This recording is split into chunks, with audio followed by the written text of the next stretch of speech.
Halo semuanya, perkenalkan kami dari kelompok 3, kelas 3D, mata kuliah bimbingan konseling, Universitas Negeri Manado, Fakultas Ilmu Pendidikan, Program Studi Pendidikan Guru Sekolah Dasar.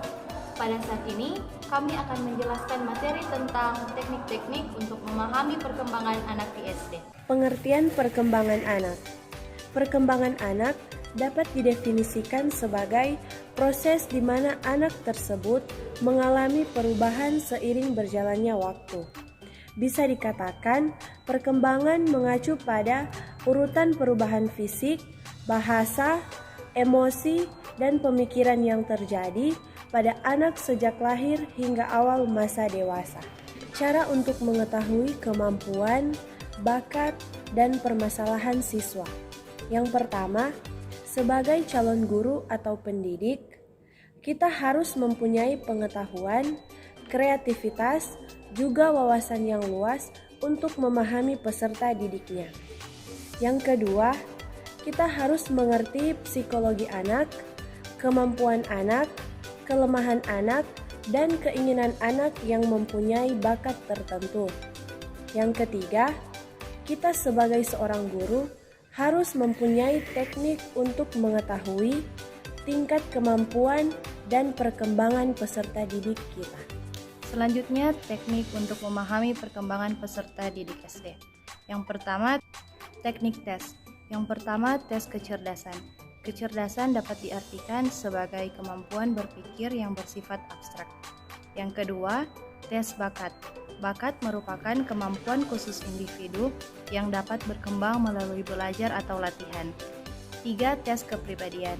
Tujuan tes kepribadian adalah mengetahui perbedaan di antara setiap kepribadian dan kepribadian itu sendiri bersifat individual, yang berarti tidak seorang pun yang memiliki kepribadian yang sama. Yang keempat, tes prestasi belajar. Tes prestasi belajar ini disusun untuk mengukur hasil pembelajaran atau kemajuan belajar murid. Yang kedua, teknik non-tes atau prosedur pengumpulan data untuk memahami pribadi murid. Yang pertama, observasi atau pengamatan. Teknik atau cara untuk mengamati suatu keadaan atau suatu kegiatan atau tingkah laku. Yang kedua, catatan anekdot. Catatan anekdot adalah catatan otentik hasil observasi yang menggambarkan tingkah laku murid atau kejadian atau peristiwa dalam situasi yang khusus.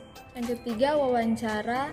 Wawancara merupakan teknik untuk mengumpulkan informasi melalui komunikasi langsung dengan responden atau orang yang diminta informasi. Dalam hal ini bisa murid, orang tua murid, atau orang lain yang diminta keterangan tentang murid.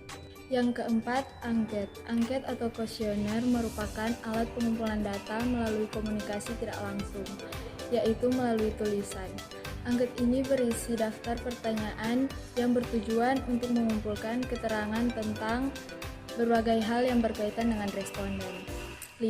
Autobiografi. Sebuah karangan pribadi seorang siswa yang murni hasil dirinya sendiri tanpa dimasuki pikiran dari orang lain.